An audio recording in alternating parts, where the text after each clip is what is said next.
Claire's hands would not stop shaking, and the wedding had not even started yet. She stood in a small side room behind the chapel, still in her robe, staring at a phone screen that was not hers. 15 minutes earlier, her cousin Grace had rushed in, out of breath, holding the phone out like it was on fire. "You need to see this, before you put on that dress," Grace had said. Now, Claire read the message again, hoping the words would rearrange themselves into something innocent. They did not. The message was from a woman named Isla. It said 3 words that changed everything. "I'm still waiting." Below it, a string of older messages showed a conversation that had been going on for months, long after Daniel had proposed, long after invitations had been sent, long after Claire had picked out flowers and fittings, and a cake with 3 layers of vanilla and raspberry. Claire sat down slowly on the small velvet bench in the corner of the room. Grace knelt in front of her, gripping her hands. "Do you want me to cancel everything? I can do it right now. Say the word."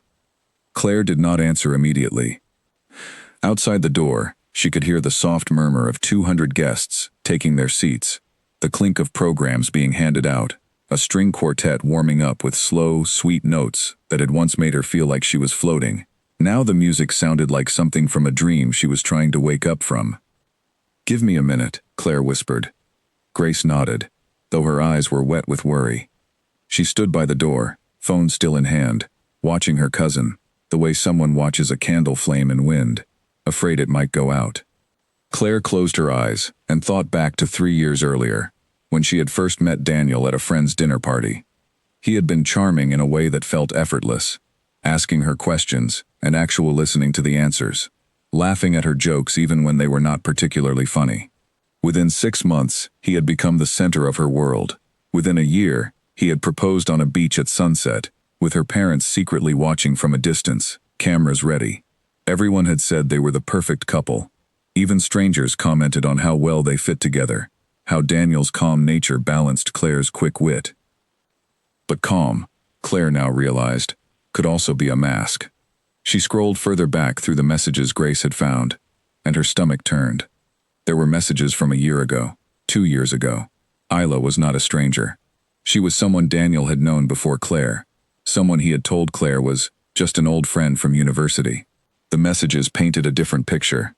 There were plans to meet. There were apologies for missed calls. There was even a message from 3 weeks ago, sent the same day Claire had tried on her wedding dress for the final fitting, that read, "I still think about what could have been." Claire pressed her palm against her chest, trying to steady her breathing. She thought about calling off the wedding right then, quietly, without a scene, slipping away through the back door before anyone noticed. It would be easier. It would spare her the humiliation of standing in front of everyone she loved, and admitting she had almost married a man who was living 2 lives. But then another thought crept in, sharper and more insistent. If she left quietly, Daniel would simply explain her absence with some soft lie.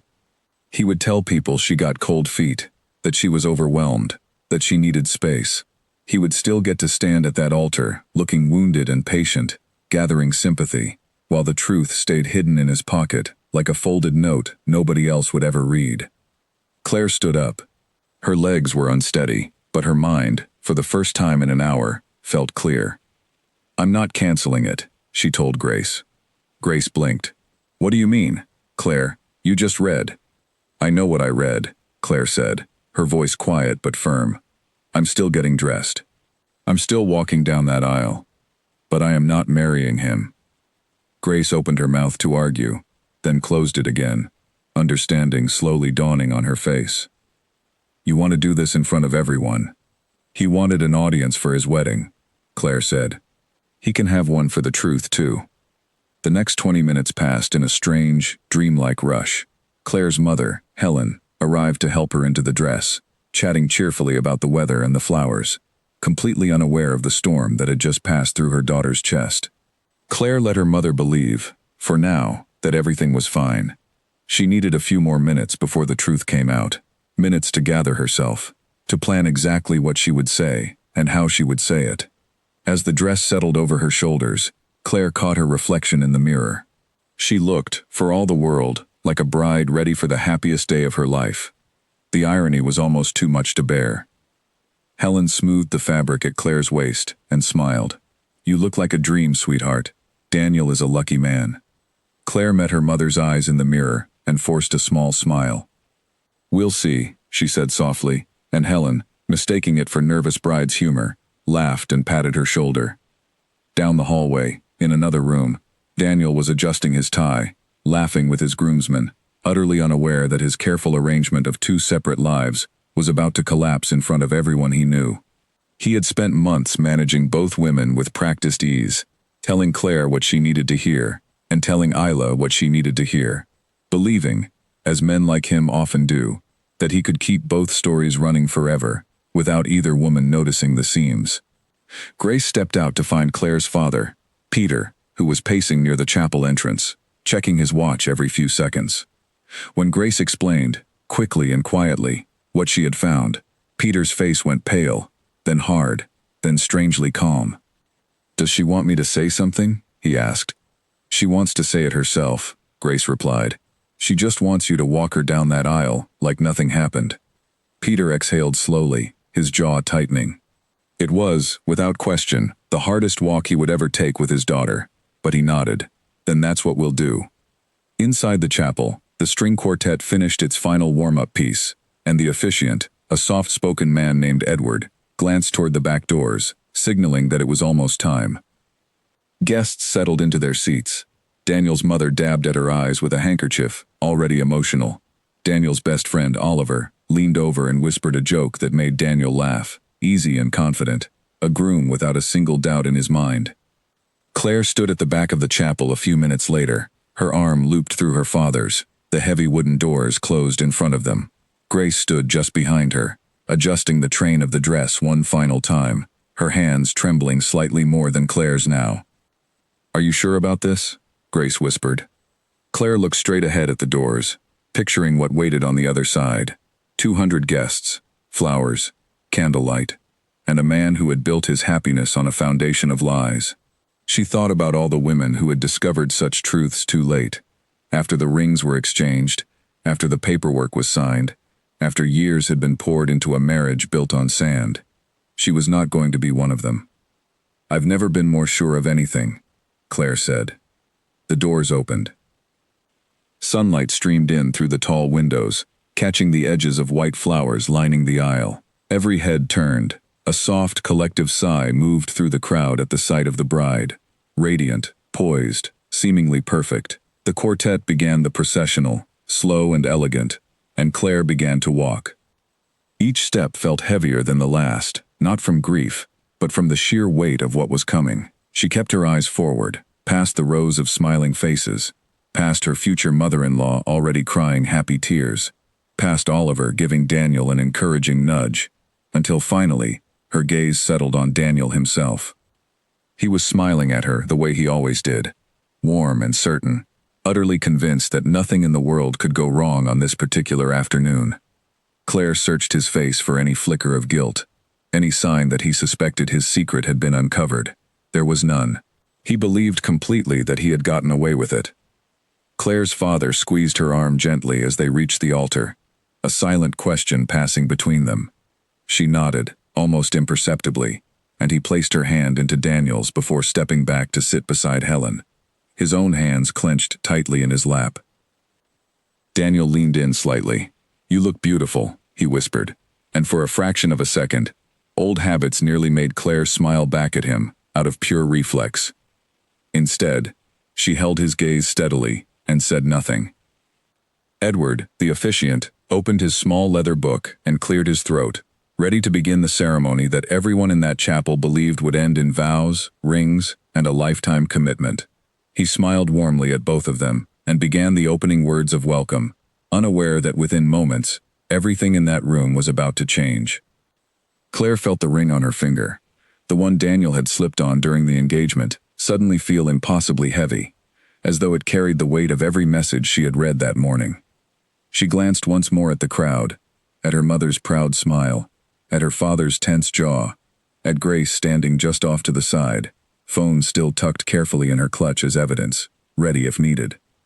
Then Claire looked back at Daniel, at the man who thought he had built the perfect deception, standing there in his tailored suit, utterly unaware that the woman he was about to marry already knew everything. The officiant's voice continued, gentle and formal, moving steadily toward the moment of vows. Claire took a slow breath, feeling something settle inside her, a strange mixture of sorrow and strength. She was not going to let this ceremony finish the way everyone in that room expected. And somewhere in the third row, though nobody else noticed it yet, a woman, in a pale blue dress and dark sunglasses, had quietly slipped into a seat near the back doors, watching the scene unfold with an expression that was impossible to read. Her name was Isla. 3 weeks before the wedding, Claire had noticed something small, almost nothing at all. Daniel's phone had buzzed on the kitchen counter while he was in the shower, and a notification had flashed across the screen for less than 2 seconds. She had not meant to look. She had simply been standing there, waiting for the kettle to boil, when the name Isla appeared beside a small heart emoji. She told herself it meant nothing. People kept old contacts with silly nicknames all the time. Maybe it was a joke between old friends. Maybe it was nothing at all. She had almost convinced herself of that until the following week, when Daniel excused himself from a dinner with her parents to take a call outside, staying gone for nearly 20 minutes in the cold, coming back inside with his cheeks flushed and his explanation vague. Work, he had said. Someone from the old office needed advice. Claire had let it go, because that was easier than confronting the alternative. She had spent 2 years building a life around this man, meeting his family, planning a future, choosing linens and photographers, and seating charts.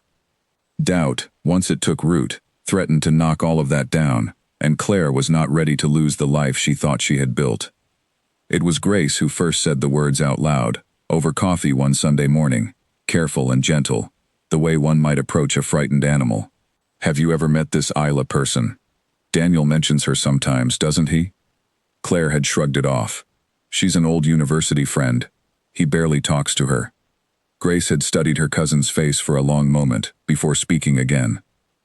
It's just, Sophie mentioned she saw Daniel having lunch with a woman near his office a few weeks ago. She assumed it was you, until she got a better look. The words landed like a small stone dropped into still water, sending ripples outward that Claire could not ignore no matter how hard she tried. She spent that night lying awake beside Daniel, listening to his steady breathing, wondering if the man she thought she knew completely was, in fact, someone else entirely. The following Monday, Claire found herself parked outside Daniel's office building during her lunch break, telling herself she was simply picking up sandwiches nearby, nothing more. When Daniel walked out 20 minutes later with a woman at his side, laughing at something she said, touching her arm lightly as they crossed the street together, Claire's stomach dropped so suddenly she thought she might be sick right there in the car. She did not confront him that day. She told herself there could be an explanation. Perhaps it was a colleague. Perhaps it was nothing more than friendly familiarity. She drove home, with her hands gripping the wheel too tightly, replaying the scene over and over, searching for an innocent version of events that simply refused to appear. That evening, Daniel came home in good spirits, kissing her cheek, asking about her day as though nothing at all had happened. Claire watched him carefully, searching his face for any hint of guilt, any flicker of unease. There was none. He moved through the evening, with the same warmth and ease he always carried, and for a moment, Claire almost convinced herself she had imagined the whole thing. But doubt, once planted, does not simply disappear. It grows quietly in the dark, waiting. Over the following 2 weeks, Claire began paying closer attention to small details she had once overlooked. The way Daniel sometimes stepped into another room to answer his phone.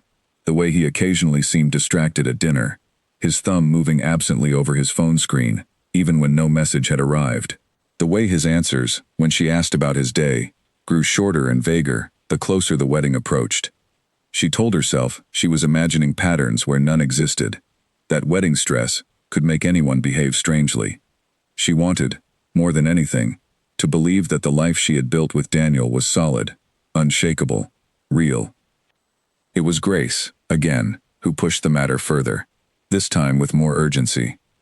10 days before the wedding, Grace arrived at Claire's apartment unannounced, holding her own phone, with a strange, tight expression on her face. "I need you to see this," Grace said, "and I need you to not shoot the messenger." She showed Claire a photograph, sent to her by a mutual friend who worked near Daniel's building. It showed Daniel and the same woman from the street outside his office, this time standing close together near a park bench, her hand resting on his forearm, both of them smiling, in a way that looked far too familiar for mere colleagues.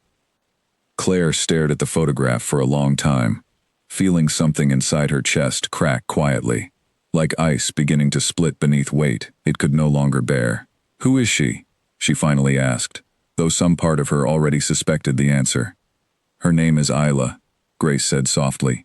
"Sophie found her online. She works at a design firm 2 blocks from Daniel's office. Claire, I think you need to talk to him." That night, Claire waited until Daniel returned from work, her heart pounding so loudly she was sure he would hear it the moment he walked through the door. She had rehearsed the conversation a dozen times in her head, imagining calm, measured questions that would lead to a clear, simple answer. Instead, when the moment arrived, her carefully rehearsed words dissolved into something far more raw. "Who is Isla?" she asked, the moment he set his keys down on the counter. Daniel's expression flickered, just for a second, something like surprise, or perhaps calculation crossing his features before he settled into practiced calm. "She's an old friend from university," he said smoothly. "Why are you asking?" "I saw a photo of the 2 of you together. It didn't look like 2 old friends catching up." Daniel sighed, running a hand through his hair, a gesture Claire had once found endearing, and now found deeply unsettling. "She's going through a difficult time. Her relationship ended a few months ago. I've just been checking in on her as a friend, that's all. I didn't think it was worth mentioning, because I knew you might overreact." The explanation was smooth, reasonable, delivered with just enough concern in his voice to sound believable.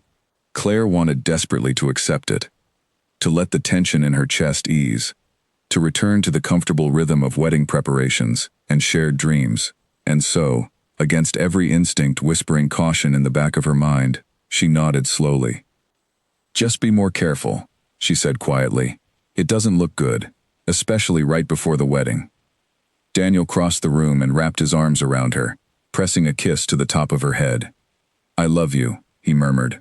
"Only you, I promise." Claire let herself believe him, because believing him was easier than facing the alternative.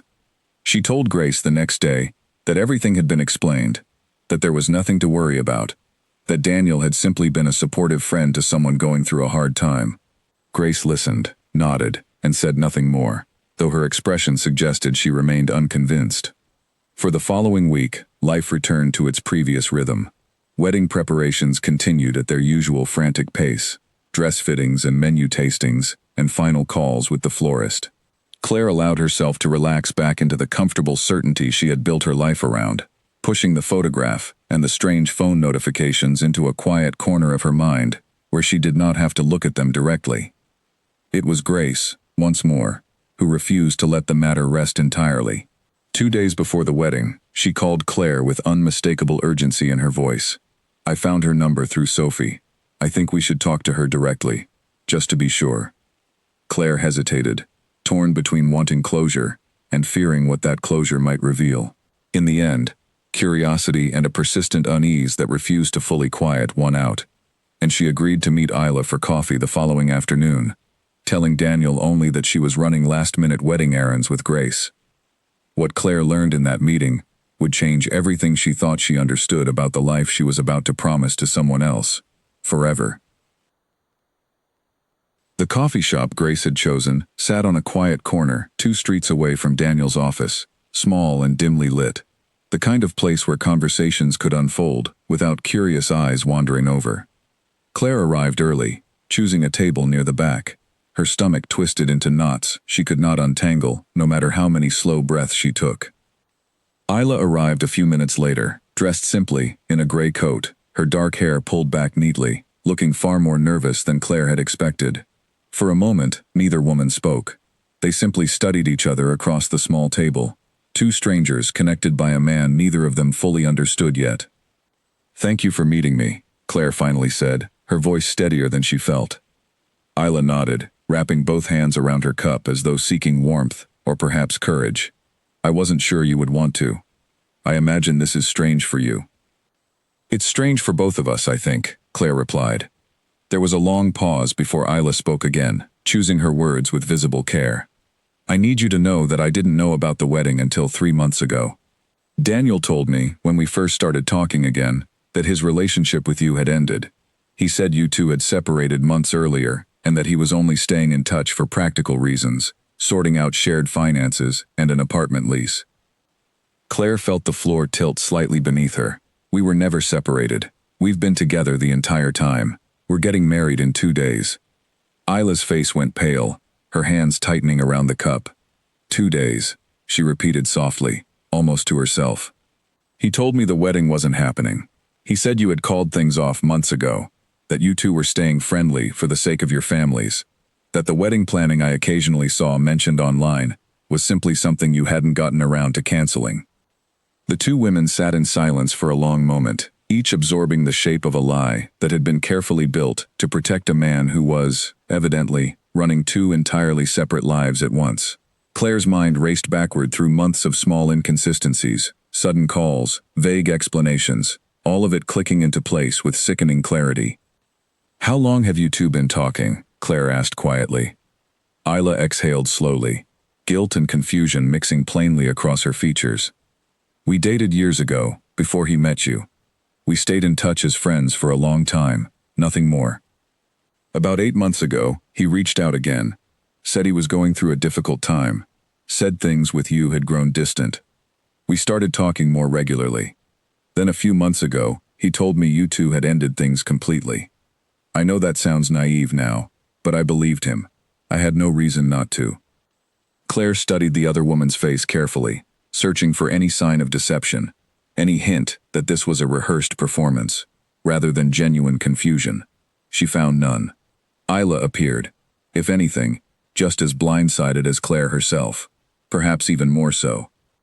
"Did you know he still lived with me? That we shared an apartment, planned a wedding together, that our families had already met and grown close?" Isla shook her head slowly, her eyes glassy with unshed tears. "He told me he was staying in a small flat near his office, while things were being finalized between you two. He said the wedding website I found once, when I searched his name out of curiosity, was an old plan neither of you had bothered to take down. I believed him, because I wanted to believe him. I think, looking back, some part of me chose not to ask harder questions." The two women sat together for nearly an hour, piecing together the full shape of Daniel's deception, comparing notes, dates, and messages, until a clear and devastating picture emerged. Daniel had spent the better part of 8 months carefully managing 2 entirely separate relationships, offering each woman a version of reality, tailored precisely to keep her calm, loyal, and unaware of the other. To Claire, he had painted Isla as a struggling old friend needing occasional support. To Isla, he had painted Claire as a relationship long since ended, a loose thread he was simply tidying up before starting something new. Both stories had been convincing enough, delivered with enough warmth and detail, to keep either woman from digging too deeply. "What happens now?" Isla asked eventually, her voice small.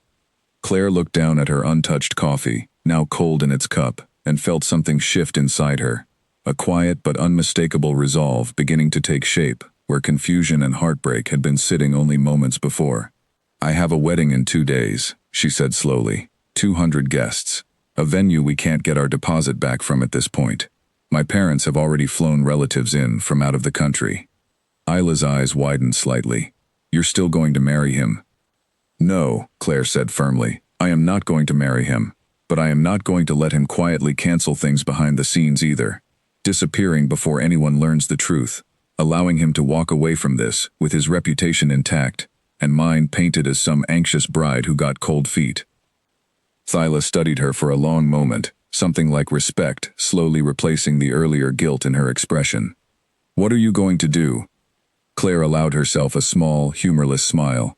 "I'm going to let him have his audience."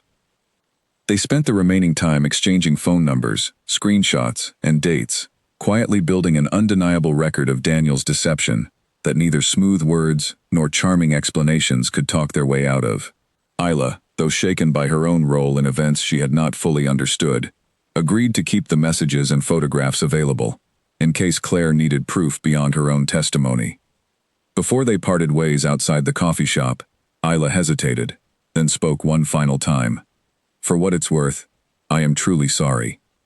I never wanted to hurt someone I didn't even know existed, as more than a rumor of an old relationship.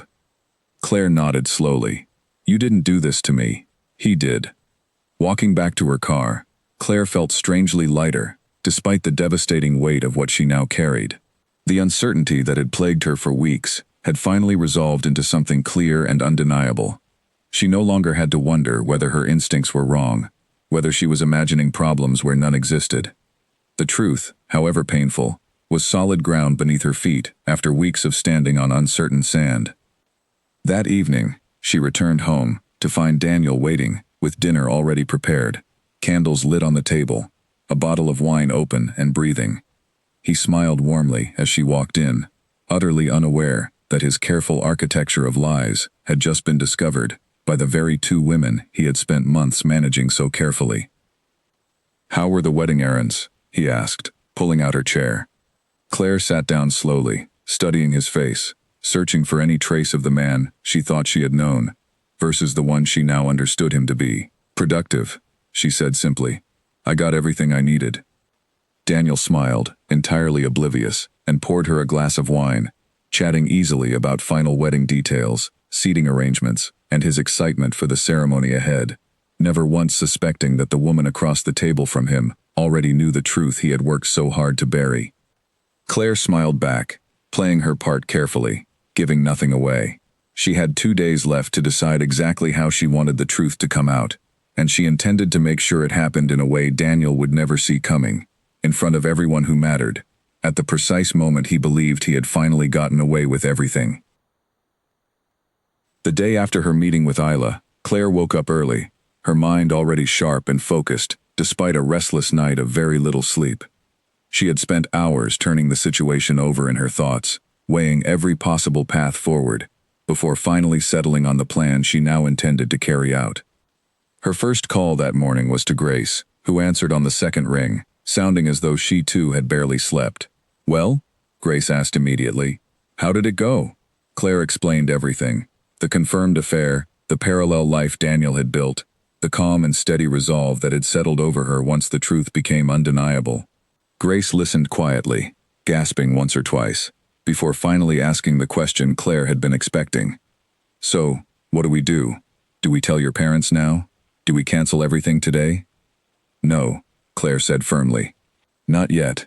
I need you to help me with something, and I need you to trust me completely, even if it seems strange. Over the next hour, Claire laid out her plan carefully, and Grace, despite her initial hesitation, agreed to help. The plan required patience, discretion, and a willingness to let the wedding preparations continue exactly as scheduled, giving Daniel no reason whatsoever to suspect that his secret had already unraveled.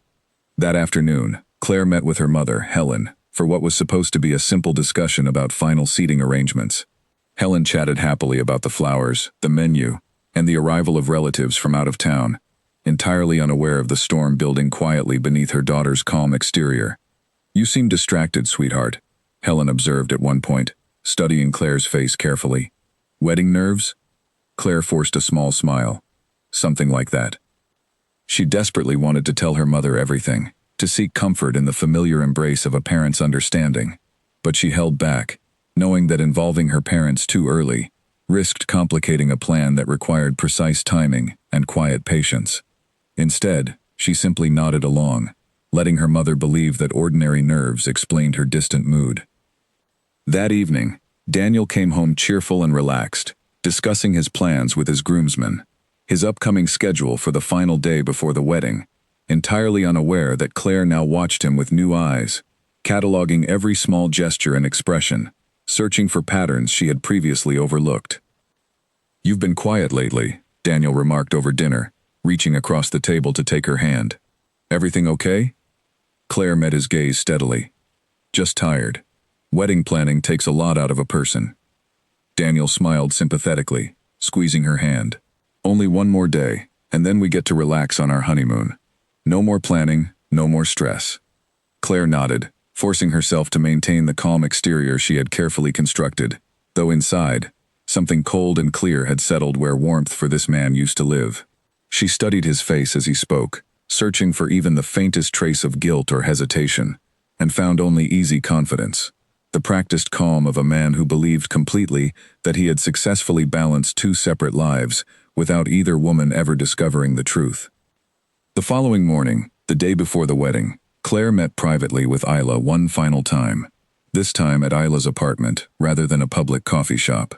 The two women reviewed every piece of evidence they had gathered, screenshots, photographs, dates, and timelines, organizing everything into a clear and undeniable record that no amount of smooth talking could explain away. "Are you certain about this plan?" Isla asked, watching Claire carefully. "It's a significant risk, doing this in front of everyone." Claire considered the question seriously before answering. "He built this entire deception in front of everyone, using our families, our friends, and our shared future as cover. I think the truth deserves the same audience the lie was performed in front of." Isla nodded slowly, understanding settling across her features. "What do you need from me?" "Just be available," Claire said. "If things reach a certain point, I may need you to confirm what you told me, in case anyone doubts my word alone." Isla agreed, and the two women parted ways once more, an unlikely alliance formed from shared betrayal, both determined to see the truth revealed fully, rather than swept quietly under the rug of a cancelled ceremony. That evening, the night before the wedding, Claire's household grew increasingly chaotic with final preparations, relatives arriving from the airport, last-minute alterations being made to the dress, flowers being delivered and arranged throughout the house for the following morning's photographs. Amid the noise and bustle, Claire found a quiet moment alone in her childhood bedroom, sitting on the edge of her bed, staring at the wedding dress hanging carefully on the closet door. Her father, Peter, knocked softly and stepped inside, sensing something troubled beneath his daughter's otherwise composed exterior. "Nervous?" he asked gently, sitting down beside her. Claire studied her father's kind, weathered face for a long moment, torn between wanting to confide in him completely and needing to maintain the careful plan she had built. In the end, she settled for a partial truth. "Dad, if something unexpected happens tomorrow, during the ceremony, I need you to trust me and support whatever decision I make in the moment." Peter's brow furrowed with concern. "What kind of unexpected thing are we talking about, Claire?" "I can't explain everything right now," Claire said carefully. "But I need you to know that whatever happens, I will be okay, and I will need your support more than ever in that exact moment." Peter studied his daughter's face for a long, searching moment, clearly sensing that something significant lay beneath her carefully chosen words. Rather than pressing further, he simply nodded slowly, placing a reassuring hand over hers. "Whatever happens tomorrow, I will be standing right beside you. Always." Claire felt tears prick at the corners of her eyes, grateful beyond words for a father whose loyalty required no further explanation. She hugged him tightly, grateful for the solid, unwavering support that had anchored her entire life, support she would need more than ever in the hours ahead. That night, Claire lay awake long after Daniel had fallen into peaceful, untroubled sleep beside her, staring at the ceiling, mentally rehearsing every step of the following day. She thought about the vows she would never speak, the rings that would never be truly exchanged, the moment of truth that would unfold in front of everyone who mattered most in both their lives. She thought, too, about the version of herself who might have chosen the easier path, quietly canceling the wedding days earlier, avoiding public humiliation, disappearing gracefully before anyone else needed to know the painful details. That version of herself, she realized, would have protected her own comfort at the cost of allowing Daniel to continue his careful deceptions unchecked, likely finding another version of Isla or Claire somewhere down the road, repeating the same devastating pattern with someone else entirely. Claire was not willing to let that happen. As dawn began to break outside her window, painting the sky in soft shades of pink and gold, Claire finally closed her eyes for a brief, restless hour of sleep, gathering whatever strength she could before the most important day of her life unfolded, not as a celebration of marriage, but as a long-overdue reckoning with the truth. Morning arrived quickly, filled with the bright chaos of a household preparing for a wedding. Claire woke to the sound of her mother's voice downstairs, directing florists and caterers with cheerful precision, and the gentle hum of hair dryers and curling irons, already warming up in the next room where the bridesmaids had begun arriving. Grace appeared at Claire's door just after 8 in the morning, carrying 2 cups of coffee and an expression that carefully balanced excitement for the visible occasion with the private knowledge of what truly lay ahead. "How are you feeling?" she asked quietly, closing the door behind her. "Steady," Claire said, accepting the coffee gratefully. "Surprisingly steady." Grace studied her cousin's face for a long moment before speaking again. "I still think you're one of the bravest people I know, choosing to do this the way you're choosing to do it." Claire managed a small, genuine smile. "Brave or foolish? I suppose we'll find out which by this afternoon." The morning passed in a blur of familiar wedding day rituals, delicate makeup applied with careful hands, hair pinned into elegant curls, the dress finally lifted from its protective covering and slipped carefully over Claire's shoulders.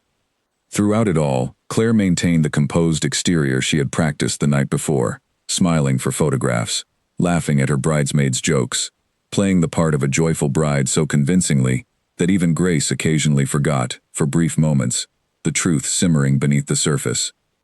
Meanwhile, across town, Daniel prepared for his wedding with equally cheerful ease, laughing with his groomsmen as they helped each other with cufflinks and boutonnieres, entirely unaware that the woman he was set to marry, in a matter of hours, already knew every detail of his carefully hidden second life. It was around noon when Grace's phone buzzed with a message from Isla, confirming that she had arrived at the venue and secured a discreet seat near the back entrance, as they had planned. Grace read the message quickly, then glanced at Claire, who nodded once, understanding passing silently between them. As the afternoon wore on, guests began arriving at the elegant countryside venue Daniel and Claire had chosen months earlier, drawn by beautiful photographs of manicured gardens and a charming stone chapel dating back over a century. Cars filled the gravel parking area, and well-dressed guests made their way toward rows of white chairs, arranged beneath strings of delicate fairy lights, chatting excitedly about the ceremony ahead. Claire's mother, Helen, moved through the growing crowd with practiced grace, greeting relatives and old friends, occasionally glancing toward the small building where her daughter was completing final preparations, her heart swelling with pride at the beautiful day, unfolding exactly as planned. Inside that small building, Claire stood in front of a large mirror, studying her reflection one final time. The dress fit perfectly, ivory lace cascading gracefully to the floor, her veil arranged carefully atop soft curls, small diamond earrings catching the afternoon light streaming through nearby windows. She looked, undeniably, like a woman prepared for the happiest day of her life. It was in this moment, surrounded by the trappings of a celebration, built on false foundations, that the phone message arrived, the one Grace had rushed in with earlier that morning, confirming beyond any remaining doubt exactly what Claire already knew to be true. Now, hours later, as the ceremony approached, Claire found herself once again facing her own reflection, this time fully composed, fully resolved, the earlier shock and heartbreak transformed into something harder and more purposeful. Grace appeared at her side, adjusting the train of the dress one final time. "It's almost time," she said softly. Claire nodded, meeting her own eyes in the mirror. "I'm ready." Outside, the string quartet began its opening pieces, signaling to gathered guests that the ceremony was about to begin. Claire's father, Peter, appeared in the doorway, handsome in his formal suit, though his eyes carried a weight of concern he had not fully released since their conversation the previous night. "You look absolutely beautiful," he said, his voice thick with emotion. Claire crossed the room and hugged him tightly, drawing strength from his steady presence. "Thank you for trusting me, Dad. I know this hasn't been easy, not knowing exactly what I'm planning." Peter pulled back slightly, studying her face with quiet intensity. "Whatever happens out there, I trust you completely. You've always had good instincts, even when you were a little girl." Claire felt tears, threatening once more, and blinked them back carefully, unwilling to disturb the careful makeup application that had taken nearly an hour to perfect. "I love you, Dad." "I love you too, sweetheart. Now, let's go give you away, one way or another." They made their way slowly toward the chapel entrance, Grace and the other bridesmaids falling into position ahead of them, forming the elegant procession that would soon make its way down the flower-lined aisle. Claire could hear the murmur of the crowd through the heavy wooden doors, could feel the vibration of the quartet's music growing louder as the appointed hour arrived. Just before the doors opened, Peter leaned close to his daughter one final time. Whatever you're about to do in there, I already know I'm proud of you." Claire squeezed his arm gratefully, drawing on his unwavering support as the final moments before the ceremony ticked steadily past. Inside the chapel, guests settled into their seats with growing anticipation, the soft rustle of programs and quiet conversation gradually giving way to expectant silence as the music shifted into its recognizable processional melody. Daniel stood at the altar beside the officiant, Edward, adjusting his cufflinks one final time, glancing occasionally toward the back doors with the eager anticipation of a groom counting down the final minutes before his bride's arrival. Beside him, his best friend Oliver offered a few quiet words of encouragement, both men entirely unaware of the reckoning quietly approaching. Near the back of the gathered crowd, seated discreetly in a chair, close to the exit, Isla watched the proceedings with a mixture of guilt, nervousness, and quiet resolve, her phone tucked carefully into her small clutch, ready if Claire needed additional confirmation of everything they had discussed. The heavy wooden doors of the chapel finally swung open, and the assembled guests rose to their feet as one, turning to catch their first glimpse of the bride. Sunlight poured through the open doorway, framing Claire in a soft golden glow as she stood beside her father, poised, elegant, and outwardly radiant with the joy everyone assumed she felt. The processional music swelled, and Claire began her walk down the aisle, her father's arm steady beneath her hand, her eyes fixed forward on the altar, where Daniel waited, with an expression of pure, unguarded happiness, utterly convinced that within the hour he would be a married man, with his secret safely intact. Row by row, Claire passed familiar faces, cousins and aunts, childhood friends and colleagues, each one smiling warmly, some dabbing at emotional tears, all completely unaware of the truth that would soon reshape the entire afternoon. She kept her expression carefully composed, betraying nothing of the storm building steadily within her chest, with each step closer to the altar. As she reached the front of the chapel, her father placed a final, lingering kiss on her cheek, before stepping back to take his seat beside Helen, who was already dabbing happy tears from the corners of her eyes, with a delicate handkerchief. Claire turned to face Daniel fully, taking his outstretched hands as tradition dictated, meeting his warm, expectant gaze with a steadiness that surprised even herself. "You look incredible," Daniel whispered, leaning in slightly. Claire held his gaze without responding, her mind already moving steadily through the words she had rehearsed countless times over the past 2 days, waiting patiently for the precise moment she had chosen to let the truth finally surface in front of everyone who had gathered to witness what they believed would be the beginning of a lifelong union. The officiant, Edward, smiled warmly at the couple before him, entirely unaware of the quiet storm gathering just beneath the surface of this seemingly perfect scene, and began the opening remarks of the ceremony everyone believed would end in vows, rings, and joyful celebration. Edward's voice carried easily across the gathered crowd, warm and measured, the practiced cadence of a man who had officiated countless weddings over the years. He spoke of love, of partnership, of the significance of two families joining together in celebration, gesturing occasionally toward the beautiful surroundings, the afternoon sunlight filtering gently through the chapel's tall windows. Claire listened to his words with only half her attention, the rest of her focus fixed steadily on maintaining her composure, on breathing slowly and evenly, on waiting for the precise moment she had chosen. Beside her, Daniel stood relaxed and confident, occasionally glancing toward his mother in the front row, who dabbed happily at fresh tears with her handkerchief, overcome with emotion at the sight of her son so evidently in love.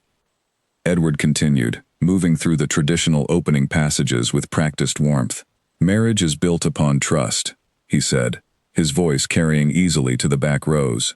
"It requires honesty, transparency, and complete devotion between partners who choose, each day, to build a life together, grounded in truth." Claire felt the weight of those particular words settle over her with unexpected precision, as though the universe itself had chosen this moment to underscore exactly what was about to unfold. She glanced briefly toward the back of the chapel, where Isla sat quietly near the exit, her hands folded tightly in her lap, watching the proceedings with visible tension. Grace, standing among the bridesmaids just a few steps away, caught Claire's eye briefly and offered the smallest, most encouraging nod imaginable, a silent reminder that she remained ready to support whatever came next. Edward moved steadily through his remarks, eventually turning toward the couple with a warm smile. Daniel and Claire have written their own vows for today, which they will now share with each other, and with all of you gathered here to witness this beautiful union. This was the moment Claire had been waiting for. As Edward gestured for Daniel to begin his vows first, Claire felt her heart pounding steadily but calmly in her chest, every nerve in her body sharpening with focused clarity. She watched Daniel unfold a small piece of paper from his jacket pocket, clearing his throat, preparing to speak the carefully written words he had rehearsed for weeks. "Claire," Daniel began, his voice warm and steady, carrying easily across the silent chapel. "From the very first moment I met you, I knew my life had changed forever. You are the kindest, most genuine person I have ever known, and every single day with you has felt like a gift I do not take for granted." Claire listened to his words, each one landing with a strange, hollow echo, given everything she now knew about the truth behind them. She studied his face carefully as he spoke, searching, even now, for some flicker of guilt or hesitation, some small crack in his carefully constructed performance. She found none. He delivered his vows with complete, unwavering sincerity, as though every word were entirely true. "I promise to be honest with you," Daniel continued, "to build a life with you, founded on trust and openness, sharing everything, hiding nothing, choosing you every single day, for the rest of our lives together." The irony of those particular words was almost too much for Claire to bear silently. She felt Grace shift slightly behind her, clearly recognizing the same painful contradiction, though neither woman allowed any visible reaction to disturb the solemn atmosphere of the ceremony. Daniel finished his vows with a warm smile, folding the paper carefully and slipping it back into his pocket, entirely satisfied with his own performance, entirely convinced that his words had landed exactly as intended. He reached for Claire's hands again, his eyes searching hers with evident affection. Edward turned toward Claire with an encouraging smile. "Claire, whenever you are ready." This was it.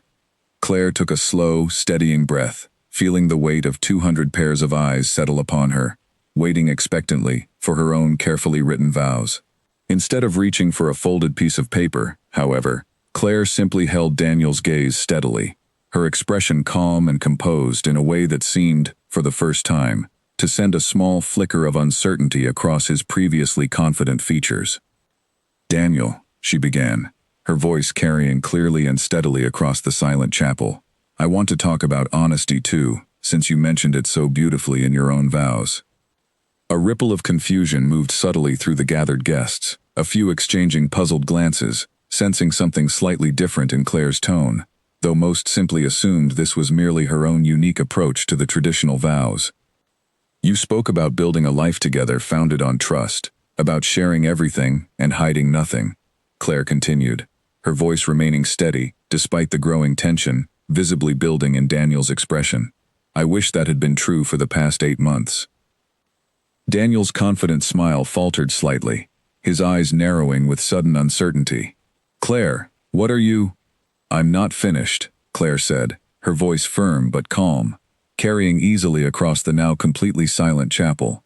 Every guest had leaned forward slightly, sensing that something significant was unfolding, though none yet understood exactly what.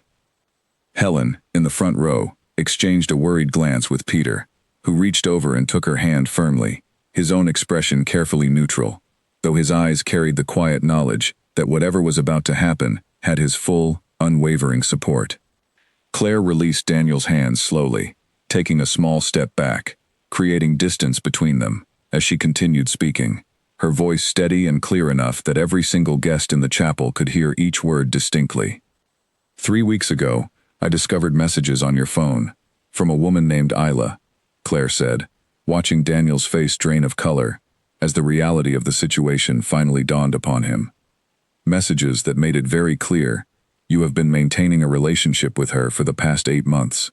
The entire time we have been finalizing plans for this wedding." A collective gasp rippled through the gathered guests, heads turning toward each other in confused whispers, while Daniel stood frozen at the altar, his mouth opening and closing without producing any coherent sound. "Claire, I can explain," he finally managed, his voice tight with panic. "You already did," Claire said calmly. "You told me she was an old friend, going through a difficult time. But that's not what she told me when I met with her personally 2 days ago. At this point, near the back of the chapel, Isla stood quietly from her seat, drawing every remaining eye in the room toward her, a small, unfamiliar figure whose presence suddenly took on undeniable significance. Whispers erupted throughout the crowd as guests began piecing together the shocking implications of what was unfolding before them. Daniel turned, following the direction of everyone's gaze, and his face went completely white as he recognized Isla standing near the chapel's exit, her expression a mixture of guilt, sorrow, and unmistakable resolve. "This isn't happening," Daniel whispered, more to himself than to anyone else, his carefully constructed world visibly collapsing around him in real time, in front of every single person who mattered most in his life. The chapel had fallen into a strange, suspended silence, the kind that settles over a room when everyone present senses that something irreversible is unfolding. 200 guests sat frozen in their seats, eyes darting between Daniel's ashen face, Claire's steady composure, and Isla standing quietly near the exit, an unexpected figure whose presence alone had confirmed every unspoken suspicion now rippling through the crowd. Edward, the officiant, stood beside the couple with his small leather book still open in his hands, clearly uncertain how to proceed, his expression caught somewhere between professional composure and genuine shock at the scene unfolding before him. "Claire," Daniel said again, his voice cracking slightly as he reached toward her. "Please, let's talk about this privately. This isn't the place." "You made this the place," Claire interrupted, her voice remaining remarkably calm, despite the storm undoubtedly raging beneath her composed exterior. "You stood here, in front of everyone we love, and spoke about honesty and trust, knowing full well that you had been living a double life for the past 8 months. I think everyone here deserves to understand exactly what almost happened today." Daniel's hands trembled slightly as he glanced desperately around the chapel, searching for some ally, some sympathetic face that might help him regain control of the rapidly unraveling situation. His mother sat frozen in the front row, her earlier tears of joy transformed into something far more devastating, her hand pressed tightly against her mouth in visible shock. "I never meant for anyone to get hurt," Daniel said quietly, though his words carried clearly through the silent chapel. "You built an entire relationship with another woman, while planning a wedding with me," Claire replied evenly. "You told her our engagement had ended months ago, while telling me she was simply an old friend needing support. Both of us believed completely different lies, carefully designed to keep us both calm and unsuspecting, until it was convenient for you to decide what came next." A murmur moved through the crowd once more, guests whispering urgently to one another, several reaching for phones, though most remained too stunned by the unfolding scene to look away even for a moment. Grace stood quietly among the bridesmaids, her expression steady and supportive, ready to step forward the moment Claire needed her. Peter rose slowly from his seat in the front row, moving to stand just behind his daughter, a silent, solid presence offering unwavering support without saying a single word. Helen remained seated, tears now streaming freely down her face, though whether from shock, sorrow, or quiet pride in her daughter's composure, it was impossible to say with certainty. Daniel's best friend Oliver, standing beside him at the altar, shifted uncomfortably, clearly torn between loyalty to his friend and the undeniable weight of the truth being revealed in real time, before an audience of 200 witnesses. "Claire, please," Daniel tried again, his voice growing increasingly desperate. "I made mistakes, terrible mistakes, but my feelings for you were always real. Everything I said in my vows moments ago was true." Claire studied his face for a long moment, searching for any trace of genuine remorse, beneath the evident panic and embarrassment now driving his words. She found, instead, only the same practiced charm that had first drawn her to him years earlier, now revealed as something far more calculated than she had ever previously understood. "Maybe your feelings were real," she said slowly. "But real feelings don't require 8 months of careful lies told to 2 separate women simultaneously. Real feelings don't require managing 2 entire lives at once, telling each of us exactly what we needed to hear to remain calm and unsuspecting."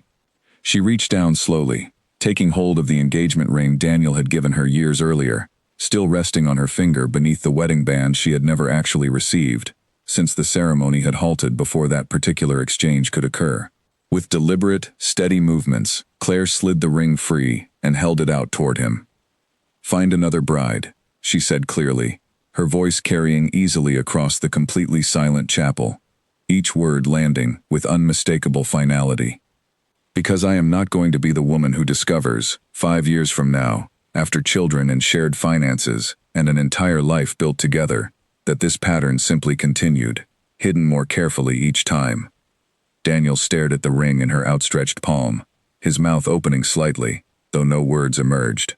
The chapel remained utterly silent, every single guest holding their breath, waiting to see how this extraordinary scene would conclude. "Claire, please don't do this," Daniel finally managed, his voice barely above a whisper, though it carried clearly through the hushed chapel. "We can work through this. People make mistakes. I love you." "I believe that you believe that," Claire said quietly. "But love without honesty isn't love at all. It's just a very convincing performance."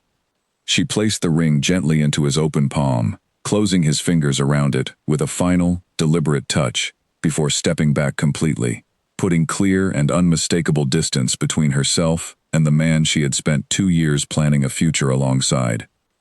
Isla, still standing near the chapel's exit, caught Claire's eye briefly across the silent room, offering the smallest, most solemn nod imaginable, silent acknowledgement of the truth they had both endured, and were now, together, finally bringing into the open.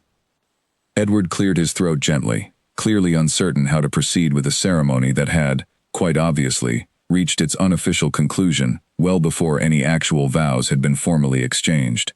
"I believe," he said carefully, his voice gentle but clear, "that under the circumstances, this ceremony cannot continue." A wave of movement rippled through the gathered guests, some rising uncertainly from their seats, others remaining frozen, still processing the shocking scene that had just unfolded before them. Daniel stood alone at the altar, the ring clutched tightly in his fist, his earlier confidence completely shattered, replaced by the stunned realization that his carefully balanced double life had collapsed entirely, publicly, and irreversibly.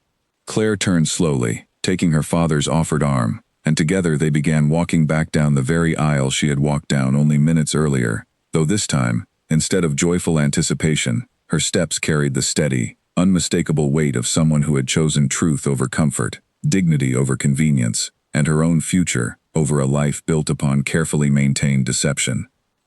Behind her, whispers erupted throughout the stunned crowd, guests turning to each other in disbelief, already beginning to piece together the full shape of what had just occurred. Daniel remained standing alone at the altar, the ring still clutched tightly in his hand, watching helplessly as the life he had so carefully constructed collapsed entirely around him, in front of every single person who had ever mattered to either version of himself. The moment Claire and her father stepped through the chapel's heavy wooden doors and into the bright afternoon sunlight, the tension she had held so carefully throughout the ceremony finally began to release, her shoulders shaking slightly as the full weight of what had just occurred settled fully upon her. Peter wrapped his arms around her immediately, holding her steady as she processed the enormity of the moment. "You did it," he murmured softly against her hair. "You did exactly what you needed to do, and I have never been more proud of you in my entire life." Behind them, the chapel had erupted into a low, urgent murmur of conversation, guests rising from their seats, some moving toward the exits in visible discomfort, others clustering together in small groups, already exchanging theories and half-formed explanations for what they had just witnessed.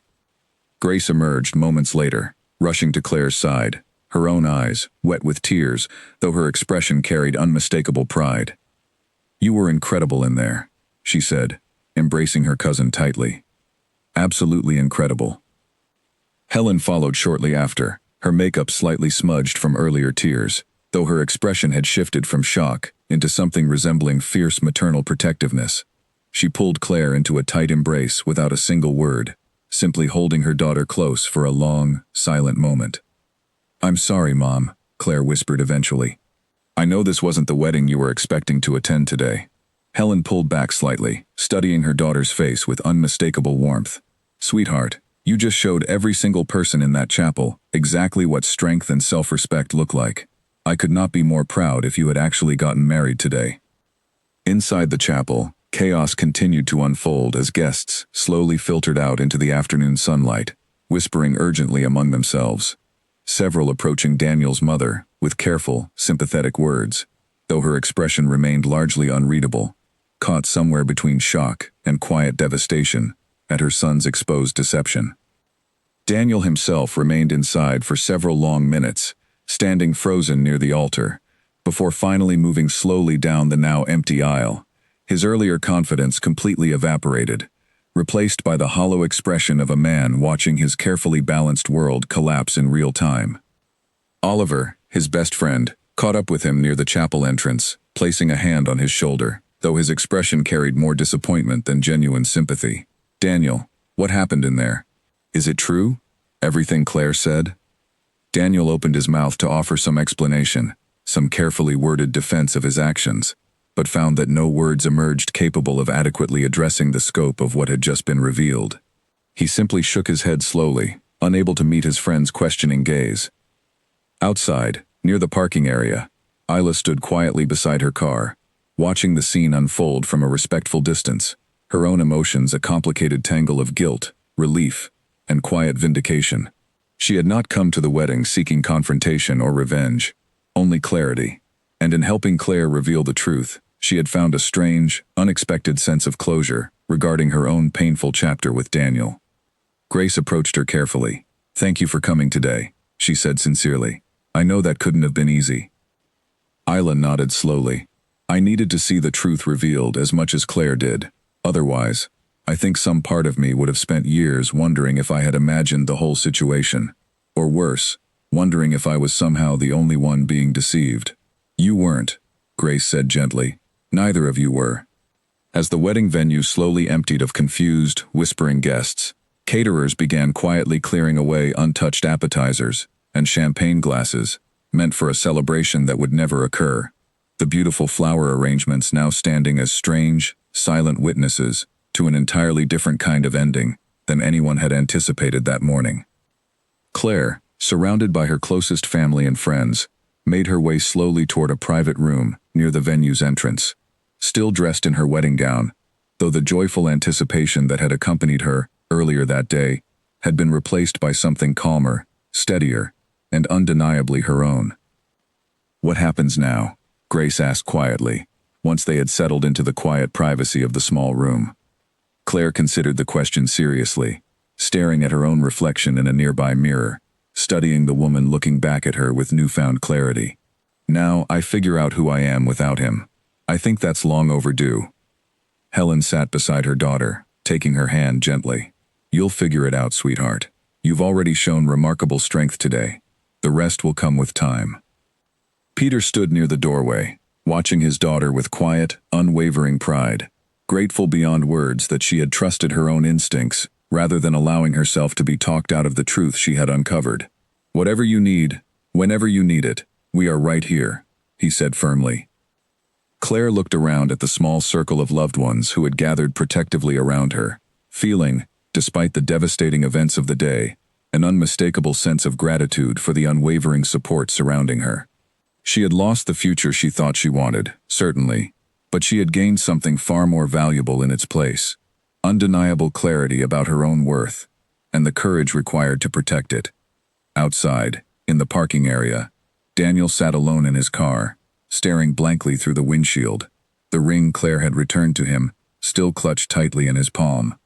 His phone buzzed repeatedly, with messages from concerned friends and family members seeking explanations he was entirely unprepared to offer.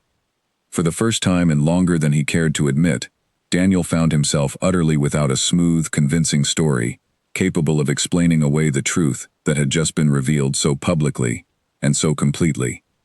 As the afternoon sun began its slow descent toward evening, casting long shadows across the now empty chapel and its surrounding gardens, two very different futures began quietly taking shape, one belonging to a woman who had chosen honesty and self-respect over comfortable illusion, and another belonging to a man now forced to reckon, entirely alone, with the full weight of choices he could no longer hide from anyone, least of all himself. 3 weeks passed following the events at the chapel, and Claire found herself slowly adjusting to a life dramatically different from the one she had spent the past 2 years carefully planning. She had moved out of the apartment she once shared with Daniel within days of the canceled wedding, choosing instead to stay temporarily with Grace while she figured out her next steps. The initial days had been the hardest, filled with unexpected waves of grief for a relationship and future that, despite everything, she had genuinely believed in for a very long time. She grieved not only for Daniel, but for the version of her own life she had imagined. The wedding photographs never taken, the honeymoon never enjoyed, the quiet domestic future she had spent countless hours envisioning in careful detail. Grace remained a steady, comforting presence throughout those difficult early weeks, offering both practical support and patient understanding as Claire worked through the complicated emotions following such a public and devastating revelation. "You don't have to have everything figured out right away," Grace reminded her gently one evening as they shared a quiet dinner together in Grace's small apartment. "Give yourself time." Slowly, gradually, Claire began reclaiming pieces of her life that had, without her fully realizing it, become intertwined entirely with Daniel over the past 2 years. She reconnected with old friends she had drifted from during the whirlwind of their relationship, resumed hobbies she had set aside, and began, tentatively, exploring what her own individual future might look like, separate from any partnership at all. Word of the incident at the wedding had, predictably, spread quickly through their shared social circles, and Claire found herself receiving numerous messages of support from friends and even distant acquaintances who had heard the story secondhand. Several women reached out privately, sharing their own experiences with similar situations, expressing gratitude that Claire had chosen to expose the truth publicly rather than quietly disappearing. One message in particular stood out to her. An old university friend named Amelia wrote to say that Claire's courage in that chapel had given her the strength to finally leave a relationship of her own that had similarly relied on carefully managed deception for years. Reading those words, Claire felt a quiet, unexpected sense of purpose settling over the pain she still carried, understanding that her decision to speak the truth openly had rippled outward in ways she never could have anticipated. Isla reached out as well, a few weeks after the wedding, suggesting they meet again, this time simply as two women who had unexpectedly become allies through shared circumstance, rather than rivals through shared heartbreak. Over coffee, they discussed how each of them was processing the aftermath, finding an unexpected camaraderie in their shared experience. "I've actually started therapy," Isla admitted during their second meeting. "Understanding why I was so willing to believe convenient lies has been difficult but important work." Claire nodded thoughtfully. "I think I need to do the same, honestly. Understanding what I overlooked, what warning signs I dismissed, because I wanted so badly to believe in the future I had already imagined." The two women continued meeting occasionally over the following weeks, their friendship growing from the unlikely soil of shared betrayal into something genuine and supportive, each finding comfort in the presence of someone who fully understood the particular pain they had both experienced. Meanwhile, Daniel's own life had unraveled considerably in the weeks following the incident. Word had spread quickly through his professional and social circles as well, and he found himself facing consequences far beyond the immediate humiliation of the public revelation. Several close friends, including Oliver, distanced themselves considerably, uncomfortable with the scope of deception he had maintained for so long. His relationship with his own family grew strained as well, his mother struggling to reconcile the son she thought she knew with the man capable of such calculated dishonesty. Professionally, though nothing directly related to his personal conduct affected his position immediately, whispers had begun circulating within his workplace, colleagues exchanging knowing glances, clients occasionally referencing the incident with poorly disguised curiosity. Daniel found himself increasingly isolated, the carefully constructed image he had maintained for years, crumbling steadily under the weight of public knowledge. Claire heard occasional updates about Daniel's circumstances through mutual acquaintances, though she found herself feeling surprisingly little satisfaction in his struggles. Her focus had shifted almost entirely toward her own healing and growth, rather than dwelling on consequences befalling someone she had already begun the difficult process of releasing from her emotional life entirely. Approximately 6 weeks after the incident, Claire signed a lease on a small apartment of her own, modest but entirely hers, filled with furniture and decorations, reflecting only her own taste and preferences for the first time in years. The process of setting up this new space felt surprisingly cathartic, each carefully chosen item representing a small, deliberate step toward reclaiming her own identity. Her parents visited frequently during this period, Helen often arriving with homemade meals and encouraging conversation, Peter occasionally helping with small repairs or furniture assembly, both quietly grateful to watch their daughter steadily rebuilding her confidence and independence with each passing week. "You seem lighter," Helen observed one afternoon, watching Claire arrange a small bookshelf in her new living room. "Not happier exactly, but lighter, somehow." Claire considered her mother's words carefully before responding. "I think I finally feel like myself again, rather than someone constantly managing another person's expectations and hidden truths." As the weeks continued passing, Claire found herself gradually re-engaging with activities and passions she had set aside during her relationship with Daniel. She resumed painting, a hobby she had once loved deeply before, gradually abandoning it in favor of spending increasing amounts of time accommodating Daniel's schedule and preferences. She joined a local hiking group, meeting new people entirely unconnected to her previous life, forming friendships based purely on shared interests rather than inherited social circles.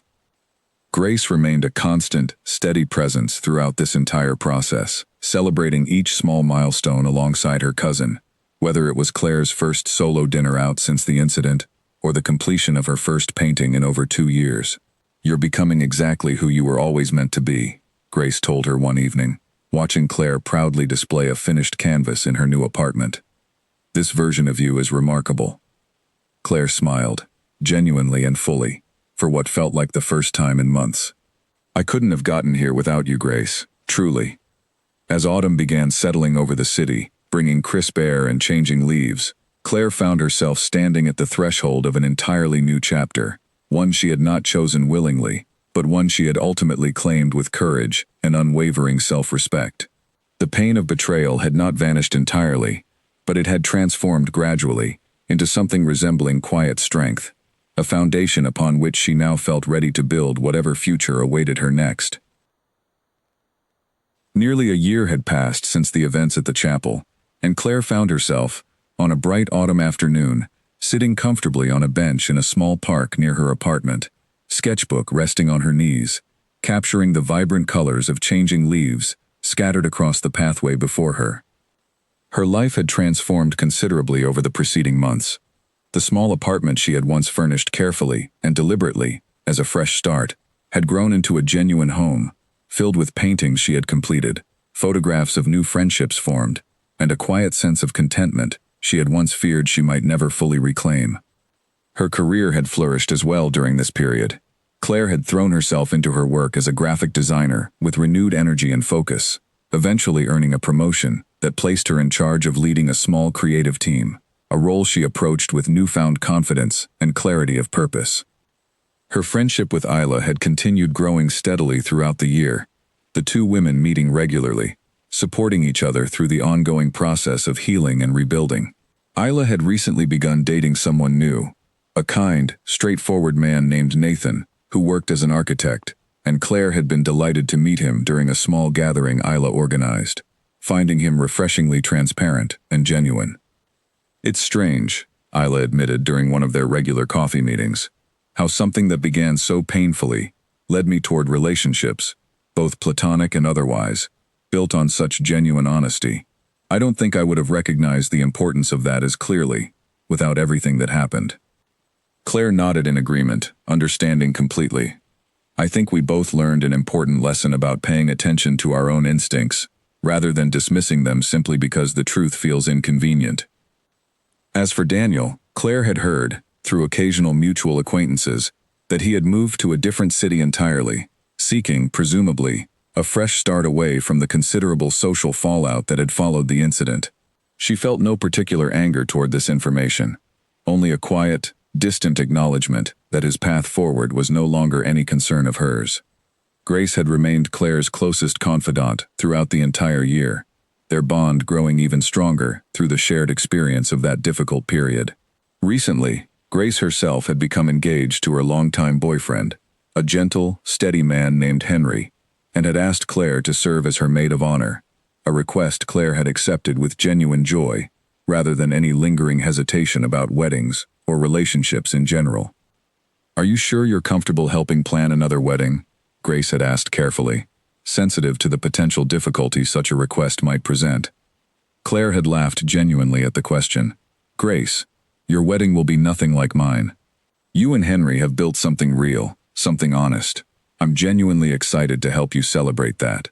As Claire sat in the park that autumn afternoon, sketching quietly, she found herself reflecting on the remarkable journey the past year had brought her through.